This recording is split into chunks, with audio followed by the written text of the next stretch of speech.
দেৱৰ্ষি আহিব লাগিছে আমাৰ সমিতে। এই সুমধুৰ হৰিৰ কীৰ্তনে মন প্ৰাণ উল্লাসিত কৰি তুলিছে।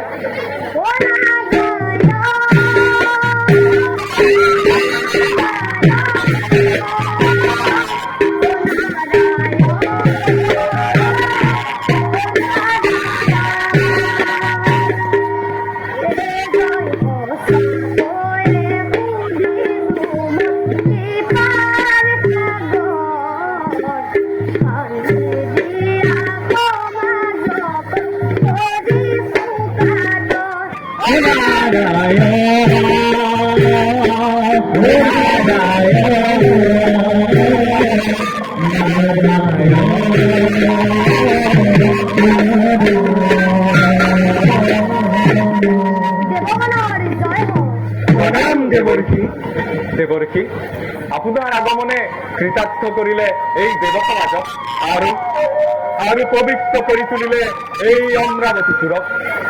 বাৰু বাৰু কওকচোন দেৱৰ্ষি মত্যৰ সংবাদ।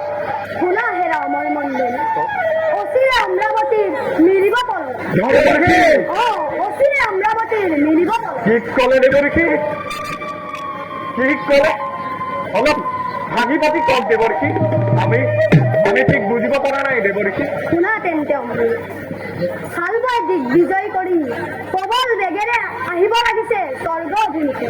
অনেক কল্পনা কৰিছে এই হালবই সন্মুখ সমৰাতে মৃত্যুদান দি আশ্ৰয় দিন তাক জন্মগৰম। সামান্য শক্তিধাৰীহে মত্যৰ মানৱে কি দৰে থিয় দিব স্বৰ্গৰ 33 কোটি দেৱতাৰ কমে। শুনা তেন্তে সামান্য নহয় কি মত্যৰ মানৱ উপস্যাৰে তুষ্ট কৰি মহাদেৱ তলৈক্য বিজয় বৰ মাগিলে খালব।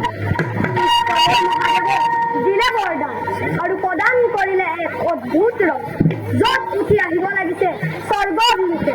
সেইবাবে অবিলম্বে কৰা প্ৰতিকাৰক, নহলে কি দেৱৰ্ষি? হয় দেৱৰ্ষি।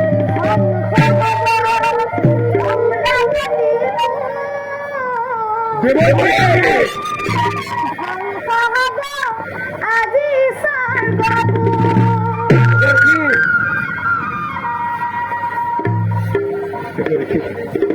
ঠিক কৈছে দেৱৰ্ষি, ঠিক কৈছে দেৱৰ্ষি। উপায় দিয়ক দেৱৰ্ষি, উপায় দিয়ক দেৱৰ্ষি, উপায় দিয়ক।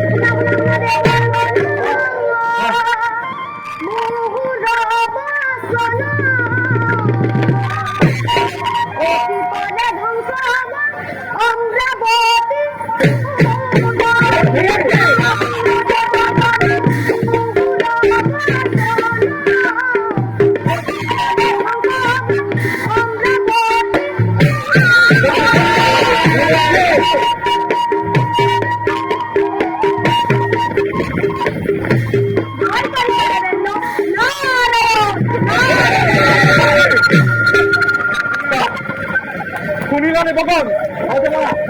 শুনিলানে বগন?